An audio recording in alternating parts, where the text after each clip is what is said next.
So if I had to explain how to use Riven in just in a basic sense, I would say the best way to play your early game is first off, you want to start with your Q. You want to make the best use for passive early game because you get every auto attack after using Q gives you extra base damage, and that's really useful for early game trades. Also good for escapes and getting to your lane faster. If you buy boots, you can always easily buy a 4th health potion, get to lane fast enough before your creep line hits the enemy creep line. Also, you want to get Q first, but you want to max your W by level 9 because the damage it gets is really good for killing creeps and also for doing damage to the enemy champion. With your Q, W, Q, Q combo, you can easily do tons of damage, and when they try and trade back, you use her shield, which is her E, and you can get away. No problem, and you trade really well with Riven, and once you hit 6, really easy to use combo is R, E, W, get in range for your stun, and then auto attack, and then use your Q in succession with auto attacks, and then if you have Ignite, you could also get Ignite in and a few more auto attacks, and ultimate you can easily kill a lot of squishy top laners, like also passive farmers like Cho'Gath and Singed. You can kill early game if you hit level 6 before them. You can easily destroy them before they, especially Cho'Gath, because he needs his ultimate to get this feast in to be stronger. Also, you can beat a lot of other champions, even Jax. Jax is really strong, especially early game, and once he hits 6, he becomes a freak. Like every 3rd hit, he does tons of damage, magic damage, and physical damage. He's just really scary. So as Riven, you always want to get an early game advantage, and you want to. How I like to build her is I like to start with boots and pots. Sometimes, rarely, I go cloth armor, or sometimes I never start Dorn's Blade. That's just a stupid thing to do because you have no mobility and ganks. You'll get ganked like first if you go Dorn's Blade. So, what else? Yeah, so I like to build.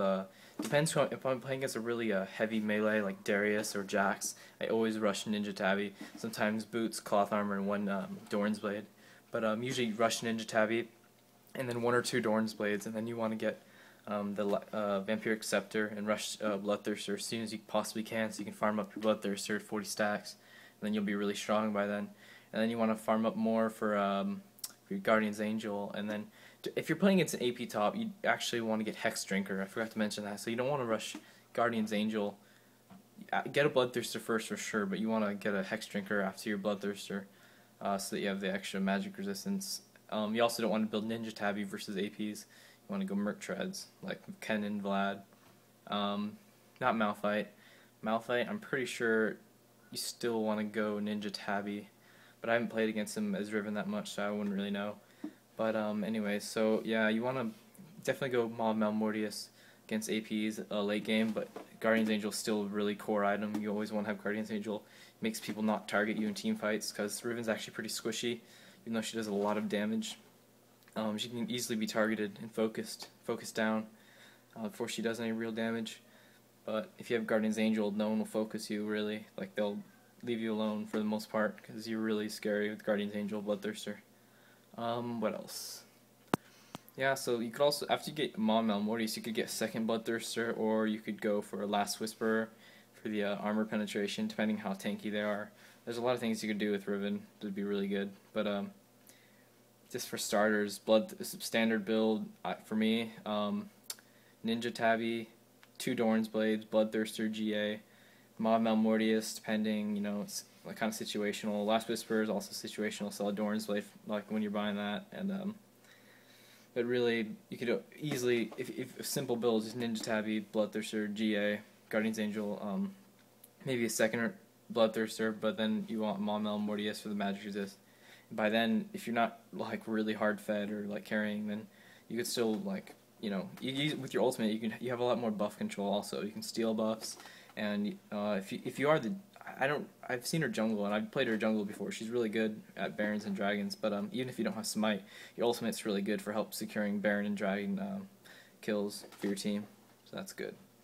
And yeah, I just push turrets, kill people. Riven's pretty strong, and she can get really fed if you play her smart. You harass well early game.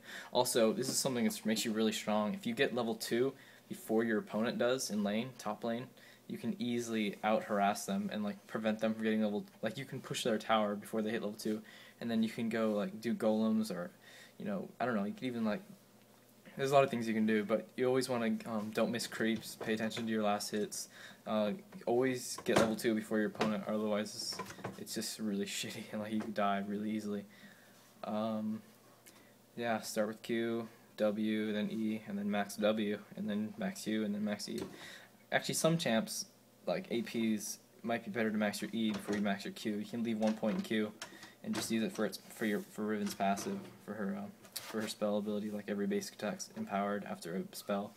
But I like maxing Q and then E last. But if you want the extra survivability, E is really good too. But I always max W because it's her main. It does a lot of damage straight up and it stuns them for longer at higher ranks. That's really good. So yeah, that's about it. All I have to say for Riven. So good luck.